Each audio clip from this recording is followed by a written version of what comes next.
Selamat datang kembali di pembahasan mendalam kita. Hari ini kita bakal gali kutipan dari buku Great Communication Secrets-nya John Baldoni.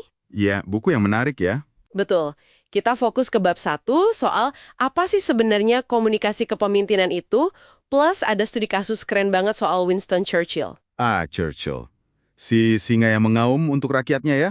Persis. Jadi tujuan kita hari ini mau coba bedah bareng apa sih esensi komunikasi pemimpin yang efektif itu dan gimana Churchill ini mempraktekannya di masa-masa sulit.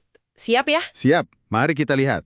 Oke, jadi poin pertama dari sumber ini tuh gini, komunikasi kepemimpinan itu ternyata nggak sekedar jago ngomong loh. Iya, bukan soal retorika aja ya. Bukan. Sumber ini bilang itu tuh ngalirnya dari karakter si pemimpin sama nilai-nilai yang dipegang organisasinya. Ada 4 elemen kunci yang disebut. Apa aja tuh? Pertama, signifikansi. Jadi pesannya harus soal hal-hal yang penting ya, kayak orang, kinerja, produk gitu. Kedua, nilai. Harus nyambung sama visi, misi, budaya perusahaan. Oke, masuk akal. Terus? Ketiga, ini nih yang krusial, konsistensi.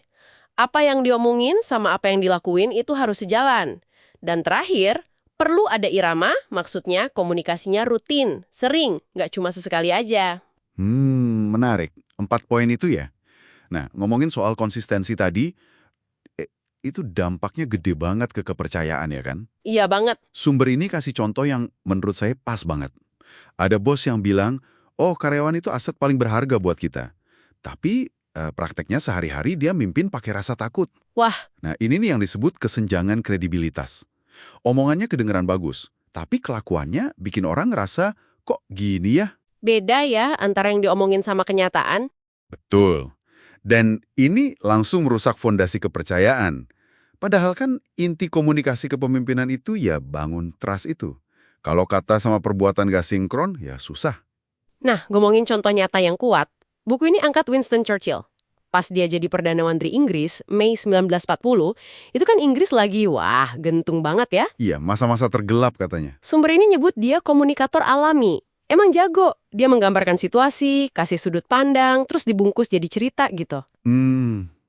Gimana caranya dia? Poin kuncinya, menurut Baldoni, itu gimana Churchill bisa nempatin rakyat Inggris jadi pusat aksi. Jadi bukan cuma objek, tapi subjek perjuangan.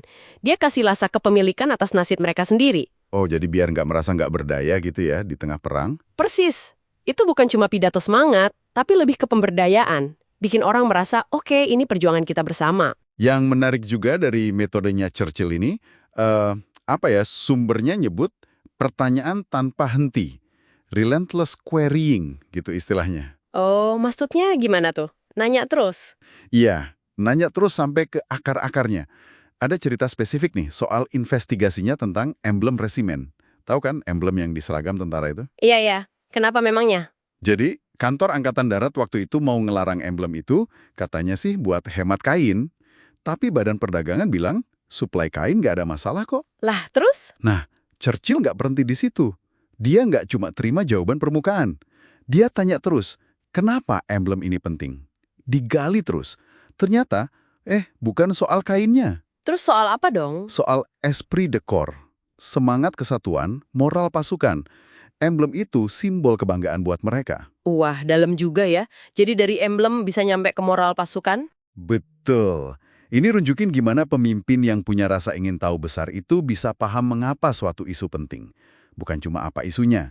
Kadang kita kan fokus di apanya aja, lupa gali mengapanya. Gayanya juga unik ya disebutin. Churchill ini justru pengen para jenderalnya itu ngasih pendapat beda. Dia nggak suka sama yang iya-iya aja, penjilat gitu. Oh, dia butuh pemikir mandiri berarti ya? Kayaknya gitu. Bahkan sikapnya ke lawan politiknya kayak Neville Chamberlain, setelah dia menang, itu katanya tetap baik, menunjukkan kemurahan hati. Balik lagi ke soal integritas karakter tadi ya. Iya, konsisten ya berarti. Jadi kalau kita coba rangkum nih, pelajaran dari Churchill ini. Bukan cuma daftar tips biasa sih. Lebih dalam ya. Iya.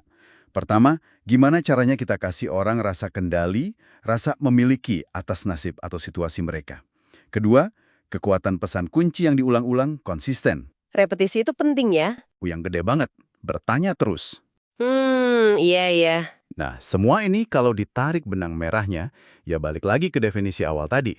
Komunikasi kepemimpinan itu akarnya di karakter otentik, tujuannya bangun kepercayaan kuat, dan ujung-ujungnya mendorong hasil. Oke, jadi apa nih artinya semua ini buat Anda yang dengerin? Intinya sih komunikasi kepemimpinan yang benerang itu soal membangun kepercayaan. Lewat konsistensi ya. Betul, konsistensi antara kata dan perbuatan yang dasarnya nilai-nilai yang jelas. Churchill ini contoh bagus gimana bikin audiens merasa penting, merasa terlibat. Plus, gimana rasa ingin tahu yang tulus itu bisa bantu kita paham masalah lebih dalam. Ada satu kutipan Churchill di akhir pembahasan buku ini yang menurut saya, cukup bikin mikir. Dia bilang gini, saya beruntung dipanggil untuk memberikan auman buat bangsa yang punya hati singa. Wah, kuat ya kata-katanya. Iya, ini jadi pertanyaan refleksi yang menarik mungkin buat Anda. Di zaman sekarang ini kan informasi udah riuh banget ya, banyak noise di mana-mana.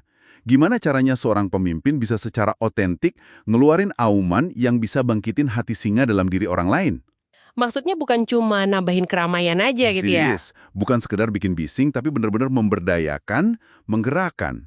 Mungkin ini relevan buat direnungkan ya, di konteks kepemimpinan yang Anda lihat atau mungkin jalani sendiri.